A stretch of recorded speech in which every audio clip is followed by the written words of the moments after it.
Você conhece as obras de Alejandro Jodorowsky, um diretor que enche seus filmes de símbolos, por vezes hiperbólicos, e hoje falaremos de um pouco comentado, mas também muito bom, Santa Sangre. E não esqueça de nos ajudar deixando seu like, compartilhando, inscreva-se para acompanhar os nossos vídeos e ative o sininho. Era 1989 e o diretor Jodorowsky tem a sua obra Santa Sangre lançada.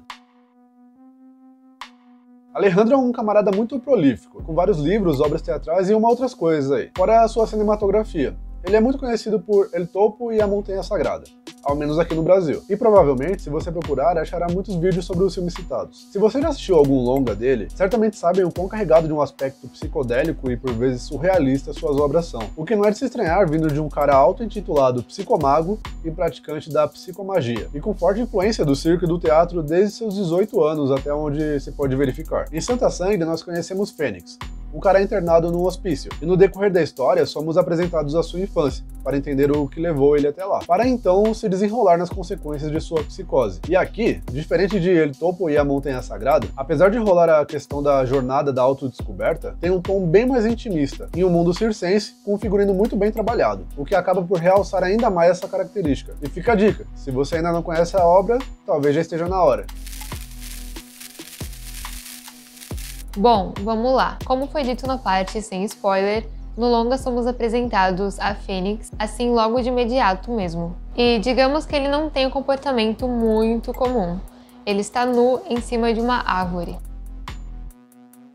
E quando o médico e enfermeiros chegam com um prato de comida, ele se nega a descer, até que lhe oferecem um peixe cru, o que lhe parece apetitoso. Inclusive tem um personagem que lembra ele no filme Marquês de Sade, que já fizemos inclusive um vídeo sobre. Vamos deixar linkado no card para vocês verem quando esse acabar. Enfim, esse primeiro momento serve para ambientar o local no qual ele se encontra e também para vermos um dos primeiros símbolos fortíssimos do filme, uma águia tatuada no peito do protagonista, o que justifica o seu comportamento, mas sobre isso a gente fala mais pra frente. Então, quando a câmera entra na cabeça do personagem, surge de fato uma águia, e através de seu voo somos guiados para o passado de Fênix, El Circo del Gringo. Então, em um passeio através da câmera, começamos a ser introduzidos naquele lugar. E uma coisa para se pensar é a relação sobre o forte contraste da bandeira americana naquele ambiente e uma espécie de imposição sobre a cultura mexicana. Obviamente partindo do próprio nome do circo, Circo del Gringo, até a lona do próprio circo, o que nos leva para o pai do personagem. Um americano que logo de cara deixa claro que não é um pai muito amoroso e que dificilmente sabe agir com carinho. Não por menos, seu nome é Orgo, que é ogro ao contrário. Conforme a construção avança, conhecemos também Concha, a mãe de Fênix. Aparentemente, a concha, objeto, poderia ter uma relação arquetípica voltada para o feminino, ao órgão sexual feminino e ao útero. E tendo em vista o perfil de Jodorowsky, vamos usar essa percepção para interpretar o nome. A concha também funciona como um exoesqueleto que protege a criatura dentro do seu interior. E dentre tantas outras coisas, também pode nos remeter ao mito da divindade maia Quetzalcoatl, que desce até Mictlan, lar dos esqueletos. E como uma concha morta se fecha para que os vermes entrem nela e assim possam voltar à vida. Toda uma parada de vida e morte.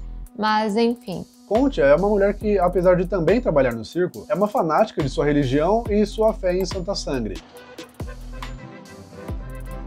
E vemos sua devoção quando percebemos que policiais e uns outros caras querem derrubar o templo, inclusive com o aval de um padre católico. Ela apresenta a igreja para o padre que ela acredita estar disposto a ajudar com a causa. E brevemente entendemos do que se trata Santa Sangre. Em suma, ela é uma garota que foi atacada pelos irmãos Terrano, que tinham como objetivo abusar sexualmente dela. Mas ao tentar se defender, eles lhe cortam fora os braços e deixam-lhe para morrer no próprio sangue. E nessa poça de sangue, que na verdade é uma piscina, que segundo o padre contém tinta e não sangue, é fundada a igreja Santa Sangre. Bom, e ao começarem a demolição, ela estava disposta a morrer atropelada pelo trator, até que Fênix, que assistia tudo, corre e a agarra, mostrando assim a sua necessidade de abraçar esse útero, esse amor materno, ou a sua incapacidade de separar-se dele. Ok, temos aqui um panorama. Uma mãe fanática que está disposta a morrer abraçando a santa, se esquecendo completamente do próprio filho, e um pai bem desprezível, que além do que dissemos, também trai a esposa na cara dura, com a mulher tatuada, a nova atração do circo, fazendo uso de suas facas, que aqui obviamente representam uma estrutura fálica, para seduzir a mulher.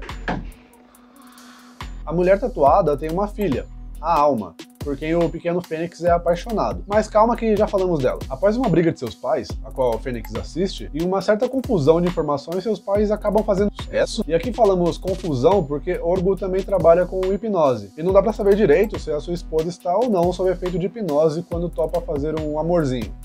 Enfim, Fênix acaba por assistir também essa cena, que se mescla entre gritos, gemidos de sua mãe e a morte de um dos elefantes do circo, que o rapaz também vê, e ajoelha no chão implorando para que ele não morra. Tudo isso acaba por fundir-se em uma representação simbólica da morte da inocência do garoto, mas perante uma percepção violenta, talvez até forçada, mostrando aqui que ele precisa sair da posição de filho, a qual ele nunca ocupou, e entrar neste mundo sem seus pais, para o qual ele não está preparado. Pulando para o enterro do proboscídio, que também é uma característica social muito forte, mas dá uma assistida lá pra tu saber do que a gente tá falando. E em meio aos prantos do garoto, que vestia as roupas da igreja da mãe, seu pai o leva para seu último rito de passagem, para que ele se torne um homem e pare de chorar feito menina, tatuando no peito do garoto a marca dos homens da família, uma águia. Em meio a tantos traumas, Fênix precisa passar pela separação total dos pais, que aqui se dá de forma literal, quando em meio a uma apresentação do circo, sua mãe vê o marido atraindo mais uma vez. E em meio à fúria que sente, o segue levando o filho e, após trancá-lo no trailer, joga ácido no falo real do marido, que em fúria corta os braços da Concha com suas facas. E obviamente, não suportando a perda de seu penduricalho, corta seu pescoço enquanto Fênix acompanha tudo, sem poder fazer absolutamente nada. A mulher tatuada foge e leva sua alma junto. E apesar de ser um mágico do circo e ter a habilidade de manipular a realidade através de suas ilusões, aqui ele não pode fazer nada.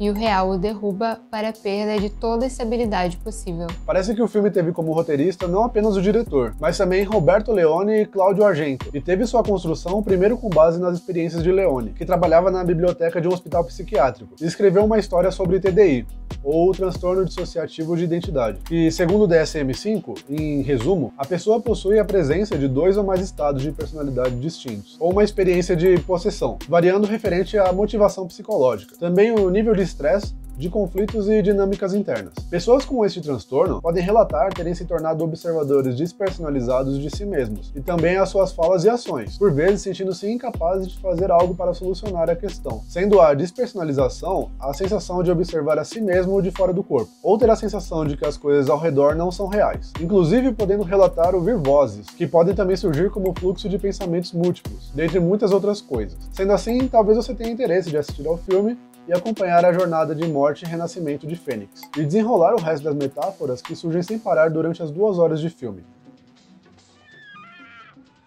E aí? Caso você tenha ficado curioso, psicomagia, por cima, é a ideia de que através de símbolos, que o inconsciente consegue captar como falas comuns, é possível solucionar traumas e outras paradas do tipo. Eu particularmente não tenho o menor interesse nisso, e também não recomendo. E claro que eu falei de uma forma bem resumida, mas caso você tenha interesse, tem material disponível para pesquisa. Dá uma xeretada por aí que você acha. Mas e aí, já tinha assistido ao filme? Tem muita coisa que a gente ainda não falou. Mas se você resolver assistir, conta pra gente o que você achou. Quais foram as suas percepções. Bora conversar. Não se esqueça de se inscrever e compartilhar.